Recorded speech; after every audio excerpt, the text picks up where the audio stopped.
share? Oh, all right. That sounds quite good. Okay. It'll take me another few moments to get organized. All right.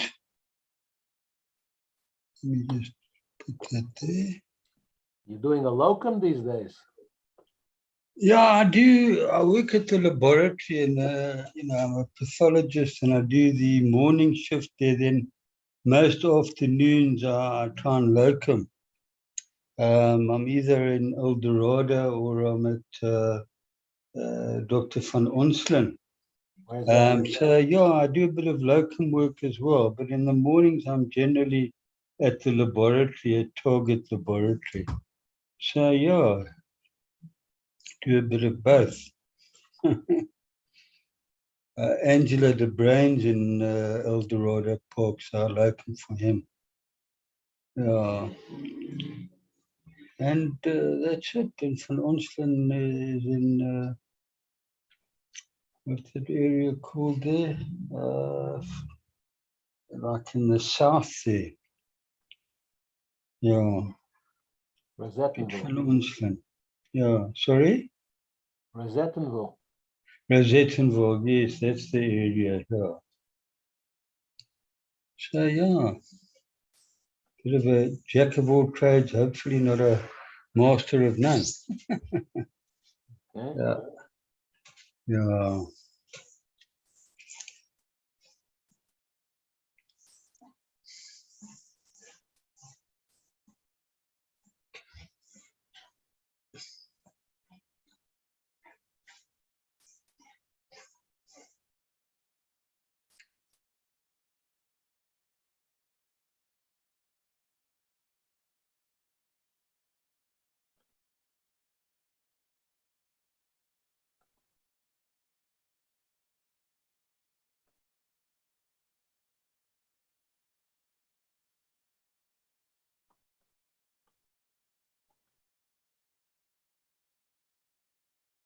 Okay.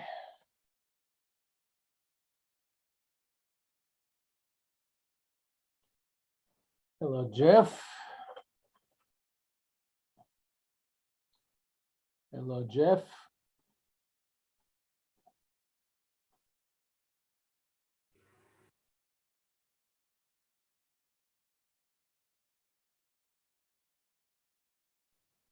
Hello, John.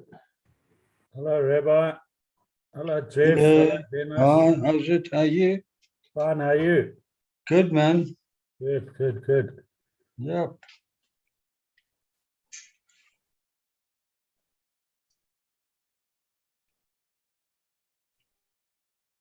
There are no footnotes here.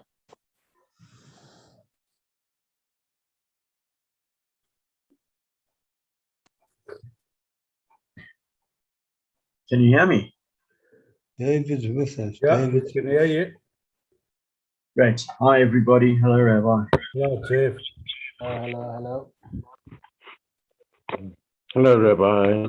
Hello, Dave. Hello, Dave.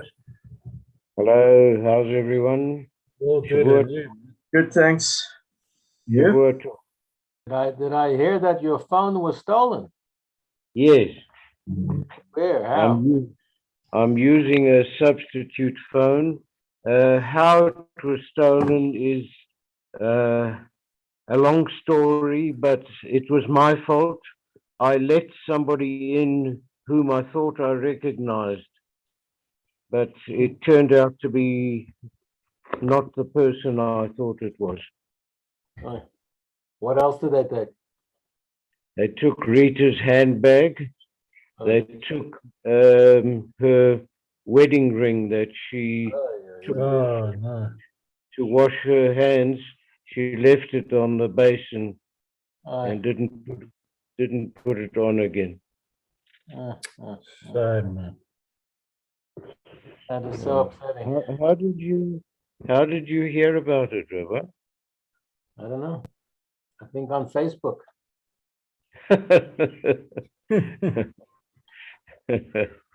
You're a famous personality. Yeah, absolutely. Infamous.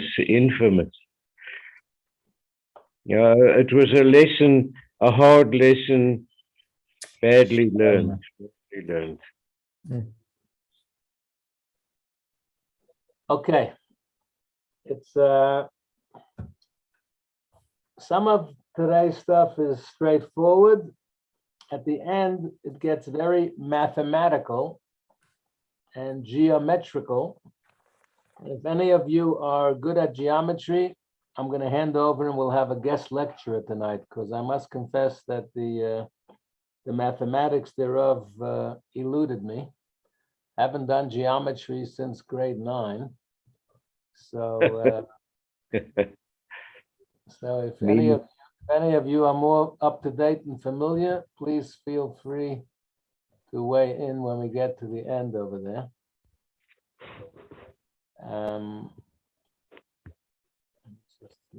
There we go. Okay, so today we're learning about Tumat Ohel. Now, we have spoken about this before on different occasions. Ohel means literally. What does the word Ohel mean literally? Who can tell me? The tent. A tent, correct. Mm. In terms of Tumah, it means the roof covering over which something that is Tomei. So for example, if a dead body is in the room, then the roof over that is called Ohel.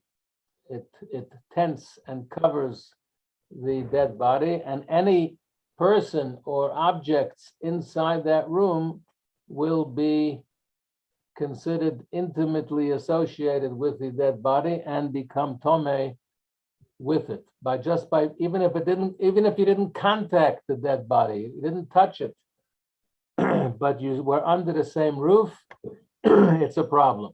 Which is why, for example, in Johannesburg, in the West Park Cemetery, we have the Ohel building. It's called the building where the offices are, where the fridges are, where they do the preparations, and where the funerals commence from, is called the Ohel.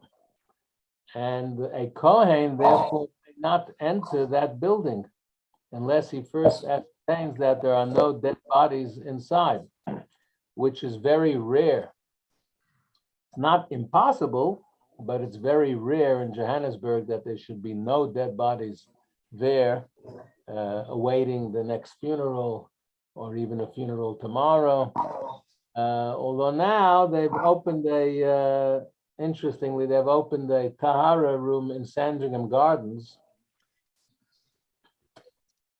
which is in the Jewish suburbs, not where the cemetery is. And I think they're doing most of the Taharas there. So it may be more possible these days than it used to be that there would be no dead bodies there. But a Kohen should not enter the building without first ascertaining that there are no dead bodies there. Now, And Rabbi, may I ask, when we all come during the times when it's possible, when we all come to a funeral, we come into that Ohel. Does that make us Tomei for 7 days? well, we are Tomei anyway. We are since the temple was destroyed, we are all in a state of perennial Tumah. And therefore, for a non-Kohen, it's not serious, and we may go in because it doesn't convey any more Tumah than we already have. And until Mashiach comes and we bring the 10th red heifer and we get sprinkled with the ashes of the red heifer and we go to the mikveh, we will not become pure again in the halachic sense. So for an Israelite, it doesn't matter. But a Kohen may not knowingly and willingly expose himself to Tumah even today.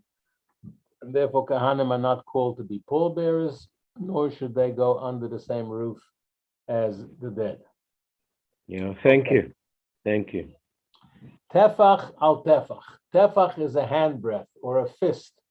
Okay, if you look at my hand, the fist size, which is approximately 8 centimeters, or according to some strict opinions, 9.6 centimeters. Now, if I have a ruler here, so here's my fist. My fist is about 9 centimeters. Now, I'm a sort of an average size guy. I know plenty of guys who are much taller and bigger than me. So if my fist is 9 centimeters, I'm sure theirs is much more than 10. But the Talmudic rabbis said it goes by an average. So a tefach is, some say 8 centimeters. The stricter opinions say 9.6 centimeters. But either way, the minimum size of an ohel covering, okay, for a fragment, you couldn't get a dead body under such a small size. But let's say you had a piece of a dead body, which also conveys tumah, limb or something. Then, and there's a small covering above it, then the tumah of ohel will apply. So what is the minimum size of an ohel? It doesn't have to be the size of a building. Minimum size is tiny. Tefach al tefach al rum tefach. A handbreadth by a handbreadth and a handbreadth high. So how big is such a thing? It's like a little box. So let's say you have such a box, and inside that box is an olive-sized portion of a corpse. Okay, sometimes you have, unfortunately, bodies are dismembered or whatever, and you have a limb or a part of a body the size of an olive, which is small, and it's inside this box of a handbreadth by a handbreadth by a handbreadth. And lying alongside this olive-sized portion of a corpse in the box are kalim, small utensils. What kind of small? You can't fit a pot into such a small box. So he says, for example, needles and spits, small little things, but you might need them. You know, how many times you want to fix something and you can't find the fashtunken screw to fit, right? So, you know, so it could be a useful keli, a utensil of some kind, even if it's needles or screws or nails. So it's on the side of this portion of the dead body, inside the box. So then those little needles will also become tamei because they were under the same roof as the part of the corpse. Conversely, if there were other implements, other utensils on top of this box, this ohel, they are pure. Because just as the box renders everything inside the box under its roof tamei, if there's a part of a corpse inside, likewise or conversely, it shields anything above it from being affected, contaminated by the tumah inside it. You with me? Yeah. So if there are utensils underneath the roof of this box with part of a dead body, they will become tamei.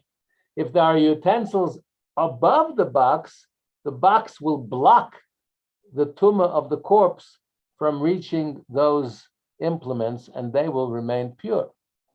So thus we have learned, just as an oil imparts impurity to everything that is under it, it preserves the purity of anything outside it and intervenes between the impurity and the implements that are on top of it. Similarly, if the impurity was above the oil and the implements were below it, the implements are pure because the oil intervenes in the face of impurity. So there was impurity over the box and implements inside the box. So the roof of the box will separate between the impure and the implements inside will remain pure. So far, so good. That's the easy part. Look how long this first halacha is. Usually a halacha is one paragraph. This halacha aleph, number 1, is about 8 paragraphs long. Very unusual, but it's all on the same theme of the ohel. If the oil was less than a handbreadth high or less than a handbreadth by a handbreadth, even if it was several handbreadths high, the implements next to it are pure. So it has to be a handbreadth by a handbreadth by a handbreadth high. And we don't compensate. So that's the minimum. If one side is wider or longer, it doesn't help. The rationale is that whenever there is less than a handbreadth of open space, it is considered as touching, and the impurity under it is considered as flush. Okay, now, when the oil was not a person or an implement, what we've said until now is when the ohel is made of material of some kind, a roof, a tile, a box. But what if it's a person standing over this piece of a corpse or a corpse? When the oil was not, if however a person or another implement serves as an ohel over the impurity, it's standing over it, sort of shading it, whether they were the covering itself or the support of the covering, even if the implements were such that they themselves do not contract, they convey impurity and do not intervene in the face of impurity. So with a human being, it's different. He explains. If there was a board placed upon 4 men or on 4 implements, so 4 stones, you put a board and you supported it was supported by 4 stones on either corner, or 4 men were holding this big board. They do not contract impurity.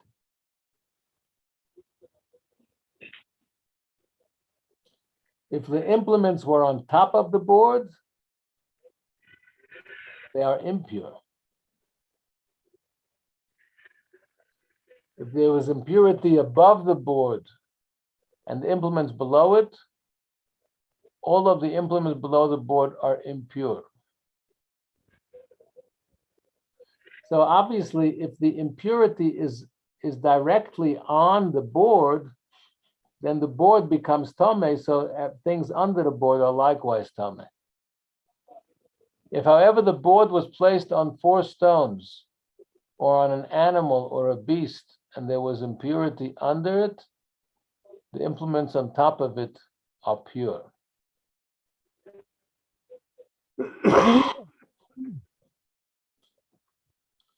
So ohel usually conveys tumah to things under it, within it, beneath it, rather than above it. If there was impurity on top of a board, all of the implements under it are pure because the ohel intervenes. Implements made from animal turds. You know what turds are? Yep. If I'm not mistaken, it's dung, right? Yes. It's a nice word for drek, eh?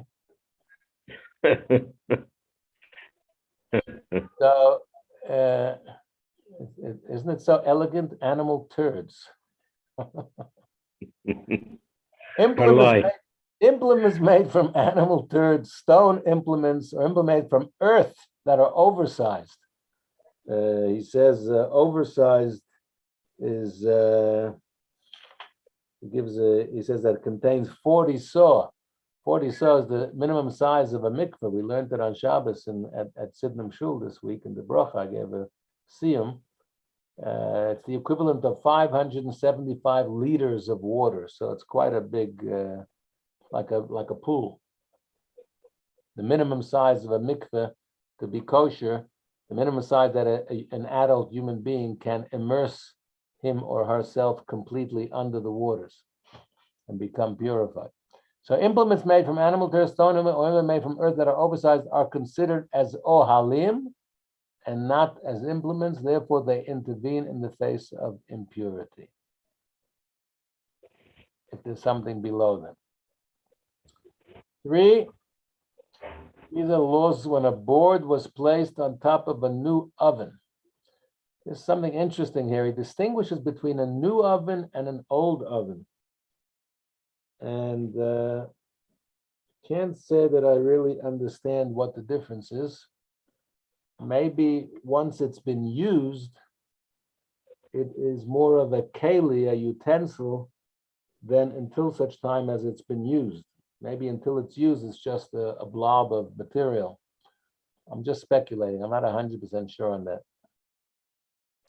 So when a board was placed on top of a new oven, and the board protrudes beyond the oven on either side for more than a handbreadth, if there was impurity below the board,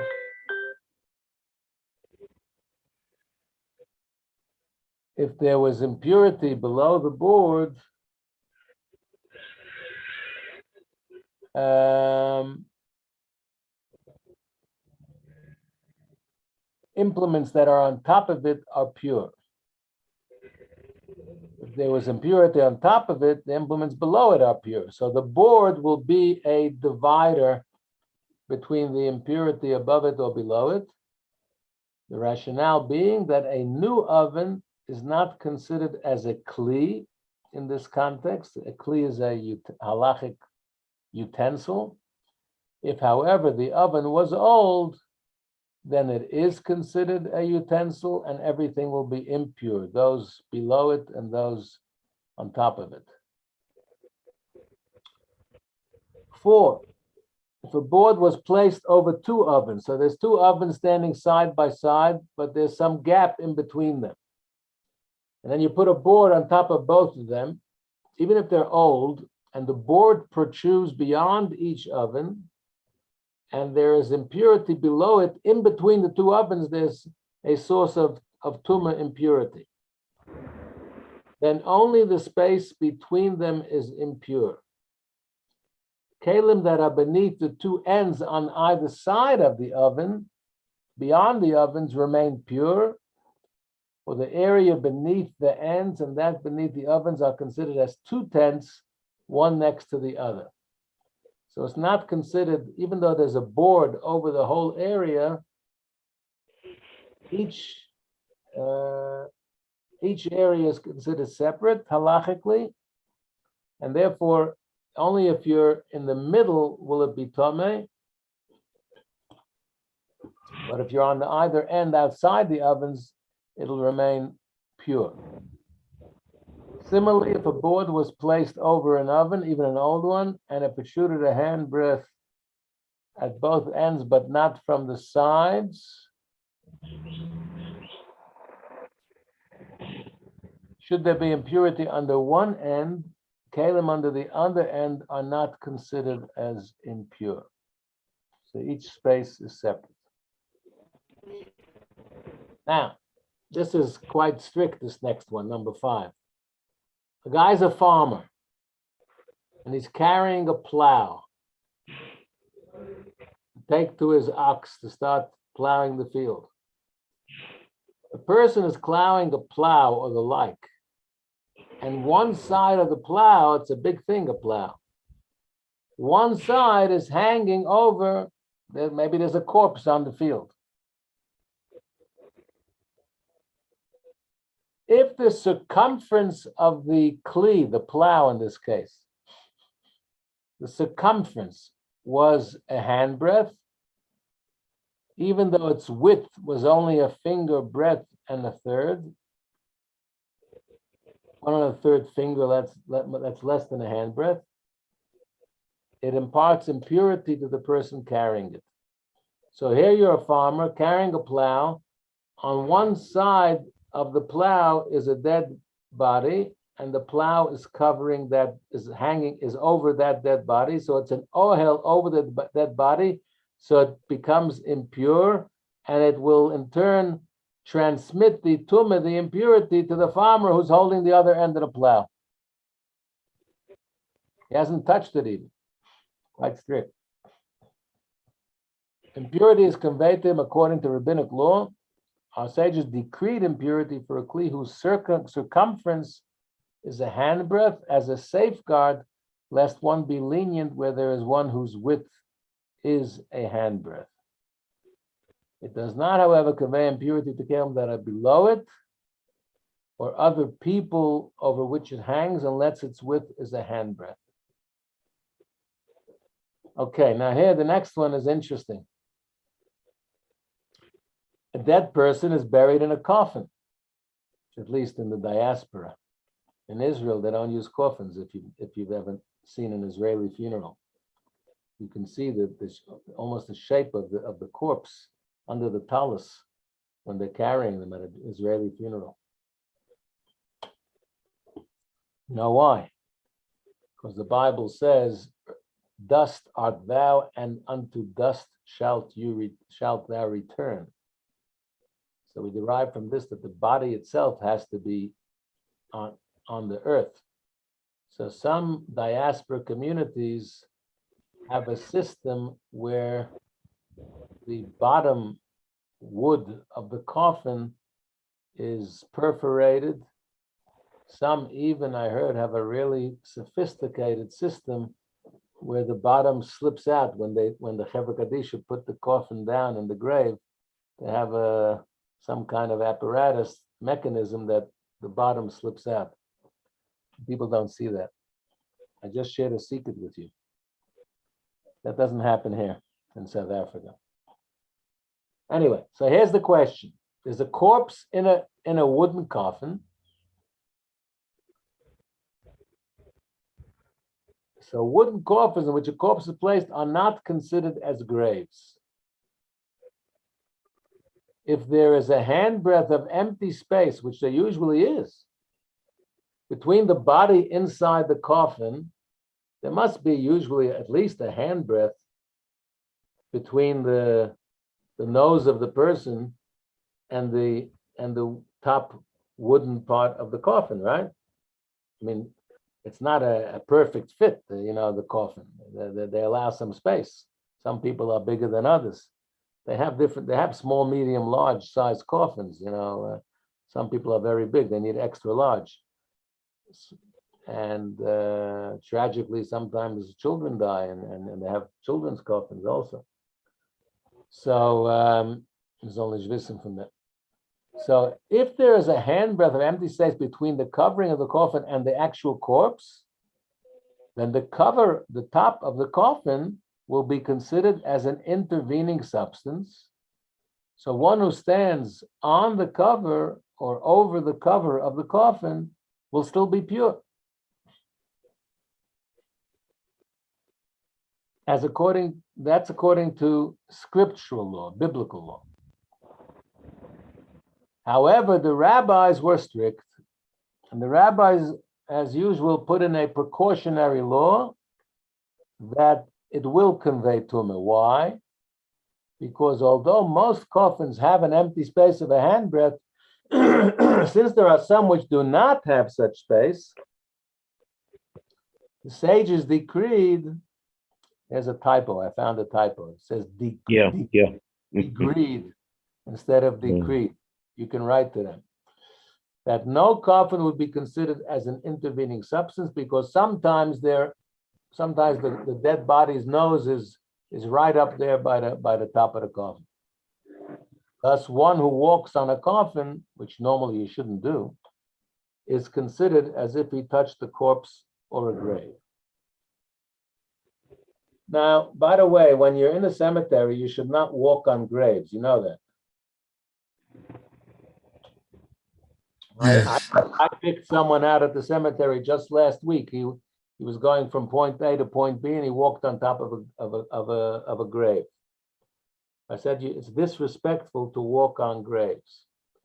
And yet, we see the Chevra Kadisha do walk on graves, and they're allowed to when they're actually busy with an actual funeral, and they have to sometimes squeeze in between the graves. Someone has a reserved grave from 20 years ago, and it's next to their spouse, and it's built up all around. there's no way sometimes that they can get in to put the coffin in the grave without walking on the nearby graves. For them, on those circumstances, it's permissible. But for ordinary situations, one should not walk on graves. It's considered disrespectful. But one who walked on a coffin, by biblical law would be tohar, by rabbinic law would be tomei. Now, if a beam extended from one wall to another and there was impurity under it, if the beam was a handbreadth wide, it conveys impurity to everything under its entire span. What do they call it? In America, they used to call the beam 2x4. What do they call it here? A plank. I know, but what I think they call it It's they still, call it it's a still, 2x4. it is here a as 2x4. Yeah. they use Yes. 2x4 terminology here too? Yes. Yes. But that's inches. I'm sure 2x4 is inches, not centimeters. Yeah. Yeah. Probably. Interesting that they Yeah. use it here too. Yeah. Okay, so if the beam is a handbreadth wide, so a handbreadth we said is 8 to 10 centimeters or so. 2x4, 4 inches. It's about 100 centimeters. You mean 100 millimeters? No, No, it can't be 100. Yeah, it can't be 100 cent. Millimeters. yeah, millimeters. Sorry, yeah. I'm giving you, I have a ruler. 4 centimeters is 4 inches is approximately 12 centimeters. Yeah. Approximately. So it would be, but that's 2x4. Yeah, okay, so it might qualify. 2x4 might qualify as a beam with, oh, sorry, how did I get up here all the way to the top? We were on, where are we? 7. So if the beam was a handbreadth wide, it will convey impurity to anything under it, including people.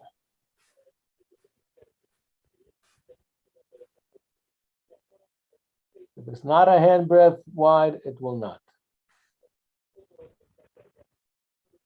Okay, now here we start with the geometry. So if you want to help out, please feel free to contribute because I must pardon my ignorance. How much must the circumference be for the board to have a width of a handbreadth? If it's a round board, that's not a 2x4, it's round, 3 handbreadths. So the circumference, if you measure around the circle, it would have to be 3 handbreadths to be considered that it has a width of a handbreadth. If it's square, then 4 handbreadths. You understand that? Yep. You do. Okay, good for you. I think. When a barrel is usually round, the size of a saw, which is quite big, a barrel can take 557 liters. That's a big barrel. And it's on its side in an open area. It does not convey impurity to everything under its entire expanse, unless it is approximately 4.5 handbreadths in circumference. Sorry, I said 40 saw was 575. So 1 saw is much smaller. Pardon me. 1 saw, I'll tell you now, is 14 liters approximately. That's not such a big barrel, eh? Yeah. You have 5-liter bottles of waters. So 14 liters is a barrel. Okay. So it does not convey impurity to everything under its entire, unless it's approximately 4.5 handbreadths in circumference. In this way, its upper portion will be a handbreadth and a half above the ground, and there will be a portion of it, a handbreadth by handbreadth, a handbreadth above the ground. Accordingly, if it was suspended half a handbreadth above the ground and its circumference, it conveys impurity if something is underneath. So it's a round object. So if something's round, then the outer edge of it will go above the ground. So if something is lying next to the barrel, it can still be under that part of the barrel that's extending outward because it's circular, right? Similarly, if there's a round pillar lying in an open space and resting on the earth, it does not convey impurity under its side unless it's 24 handbreadths in circumference. If it's not, the impurity pierces through and ascends and descends. The reason that 24 handbreadths are required is that whenever there's a circumference of 3, there's a width of 1. So in other words, we're trying to get sort of volume, size. If something is round, then, and you want to translate that into size, or the area enclosed in that space, we said has to be a handbreadth by a handbreadth by a handbreadth.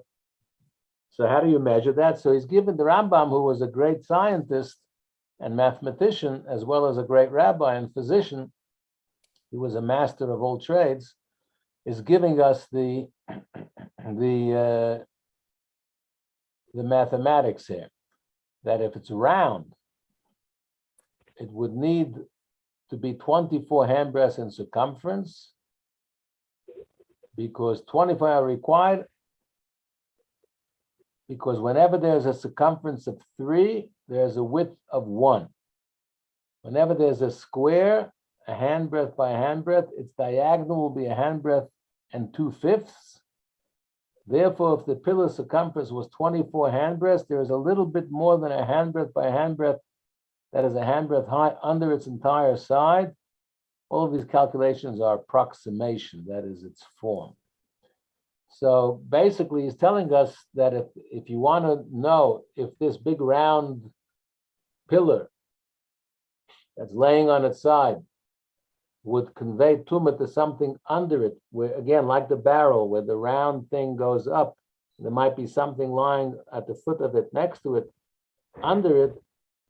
How can you measure? So you just have to measure how big is this pole. If this big pole is 24 handbreadths in circumference, at least, then you know that lying on its side, it will convey tumah to something under it. Okay. Quiz, a quick quiz. An ohel over a corpse that is at least 1 tefach wide in each direction, A, B, or C? I think C. C. Yeah. Well done. Something was impure, was placed on a table. Do the items underneath the table become impure? No. No. No. Because the table serves as a divider. Yeah, so no. No is correct. Do all coffins impart impurity when it walks on them? Yes. Number 3. It was a decree. Yes. Correct. Yes. By biblical law, not by rabbinical decree, yes. And finally, if 2 people carried a board with some kalim on top of the board and they pass over and it was impure in the ground, do the kalim on the board become impure?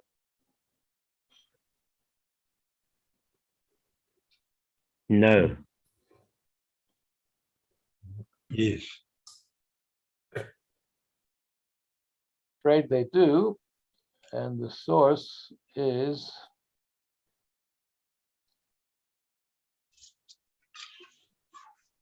The very beginning.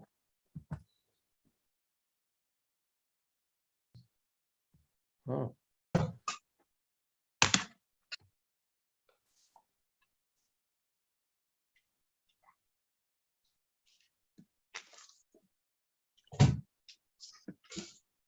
I think it's because the one who's carrying it becomes impure. Therefore, they impart impurity.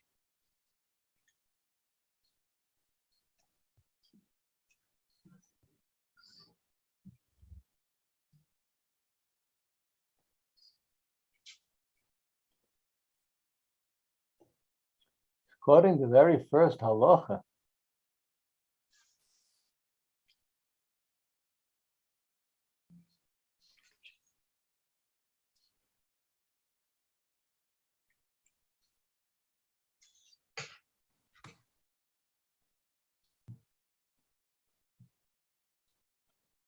I must say,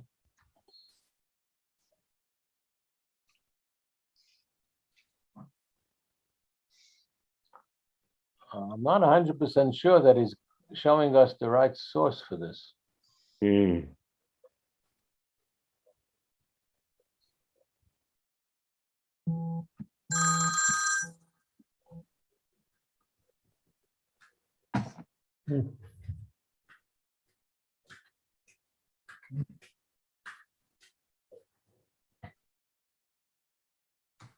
Maybe because it's touching the board, not above it. Maybe if it was above it, the board would be a divider, but because it's on top of it, maybe it renders it impure. Yeah.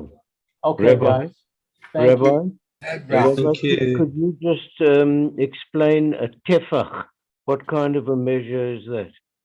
We said at the very beginning, a tefach is a handbreadth, a Oh, fist, which the rabbis in the Talmud said different opinions between 8 and 9.6 centimeters. yes. Yeah, thanks. Okay. Yeah, Okay, guys. Thank you, Rabbi. thank Thank you, you. Rabbi.